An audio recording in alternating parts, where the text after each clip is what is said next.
Once upon a time in a faraway world, there was a boy named Sammy who lived in a little cottage in the middle of nowhere with his mom and dad. He had thick, curly red hair that stuck out like tomato plants, and freckles sprinkled across his nose and cheeks like stars in the night sky. Sammy loved adventures. He would spend hours exploring the nearby woods or making new friends with the animals. One sunny afternoon, when Sammy was playing in the garden, he saw something strange. It was an old wooden chest hidden under some bushes. Sammy's curiosity sparked like a firework, and he immediately went to check it out. The chest was covered with cobwebs and locked with a rusty old padlock. Sammy looked around to see if he could find a key, and finally, under the shade of a nearby tree, he spotted a keyhole. It was the perfect size for the lock on the chest. Sammy put the key in and turned it. With a loud creak, the chest opened up. Inside, nestled on a bed of faded velvet, lay a golden key. It shimmered in the sunlight streaming through the garden, and it seemed to hum with a strange energy. Sammy knew this was no ordinary key. There was something magical about it. As Sammy turned the key, a gentle voice echoed through the garden. "Only those who enter the forest of the invisible can hear my call." Sammy's heart raced like a rabbit. An invisible forest. What was that? Curiosity bubbled inside him like a fizzy drink. He just had to know more. The voice continued, "Find the key to the Whispering Grove, and the forest will reveal itself to you."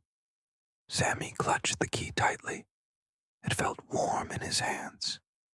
He thanked the mysterious voice and ran to find the Whispering Grove. After what felt like hours of searching, Sammy spotted a small opening in the trees. He walked through, and suddenly, everything seemed to slow down. The trees around him were no longer green. They were gray and brown. The birds in the trees had vanished, and the air hung heavy and still. Sammy realized in shock that he was inside the forest of the invisible. He took a deep breath and continued walking, calling out, "Hello, is anyone there?" But the only answer was the rustle of leaves in the non-existent wind.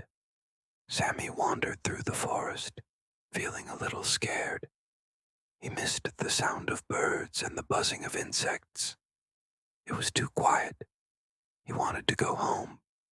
Then he noticed a clearing up ahead. Maybe someone there could help him.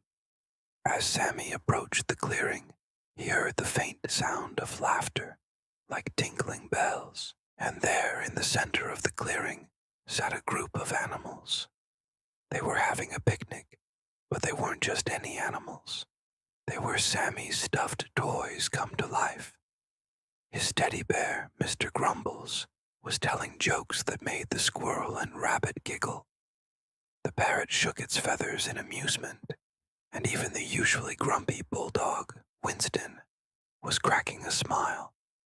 Sammy couldn't believe his eyes. Had his toys really come to life? Before he could process what was happening, Mr. Grumbles spotted him. "Oh, hello, Sammy," he said warmly. "We were just having a little picnic." "But how did you come to life?" Sammy asked, his eyes wide with wonder. Mr. Grumbles explained, "This forest has been put under a spell. Everything and everyone here has turned gray and lost their voice. Only the Cloud Clown knows how to break the spell, but he's hiding until someone shows him that they care about the forest and its creatures." Sammy's heart melted. Of course he cared about the forest. All he wanted was for things to go back to how they were, for the birds to sing and the trees to be green. But how could he show the Cloud Clown this? Then he had an idea. He would help all the animals in the forest and show the Cloud Clown that he really cared. So Sammy spent his days searching for the Cloud Clown. Along the way, he helped everyone he met. He mended a bird's broken wing, shared his water with a thirsty fox, and even helped a family of rabbits move into a new burrow. Each time he helped someone, he felt a warmth spread through him, a feeling much better than any he'd felt before. As the days passed, Sammy noticed changes in the forest. The gray trees started to turn green again, and the birds returned, filling the branches with their sweet songs. One morning, Sammy woke up and heard a beautiful melody. It was coming from somewhere deep in the forest. He followed the music, and it led him to a babbling brook. As he approached the brook, he saw a tiny figure sitting on a stone. It was the Cloud Clown. He was so small, like a baby, and he wore a coat made of clouds. The Cloud Clown looked up at Sammy and smiled, and his eyes twinkled like stars. "You've brought color back to the forest," he said, his voice like the tinkling of bells. "I knew you could do it, kind-hearted Sammy." "But how did I do it?" Sammy asked, confused. The Cloud Clown pointed to the brook. "Look inside the water." Sammy leaned closer to the brook, and that's when he saw it, reflected in the still water, was not just the Cloud Clown, but also the animals and birds that he had helped. They were all there, watching him with gratitude in their eyes. The Cloud Clown continued, "You showed kindness to everyone, no matter how different or grumpy they were. That's the secret to bringing the forest back to life, friendship and care for others." Sammy blushed. He hadn't realized that helping others was the answer, but it made sense now. He'd never just wanted to do the right thing, but seeing the joy he brought to the animals made him feel good inside. The Cloud Clown floated over to Sammy and gave him a hug. "You have a kind heart, Sammy," he said, "and for that, I'm grateful." With that, the Cloud Clown waved his magic wand, and a shower of sparks appeared above Sammy's head. "Here's a gift for you," the Cloud Clown said, "a wish for being such a good friend." Sammy thought for a moment. He could wish for anything, but he already had something better than anything he could imagine, his friends. "I don't need anything," he said. "Being here with all of you is the best adventure ever."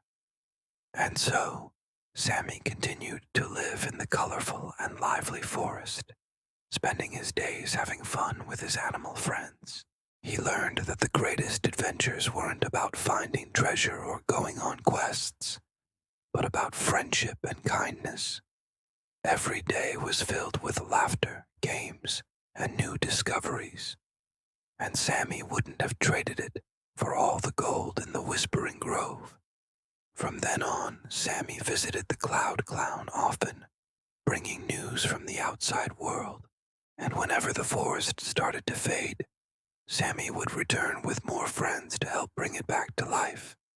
Because in the end, that's what friendship was all about, helping each other and sharing adventures side by side. The end.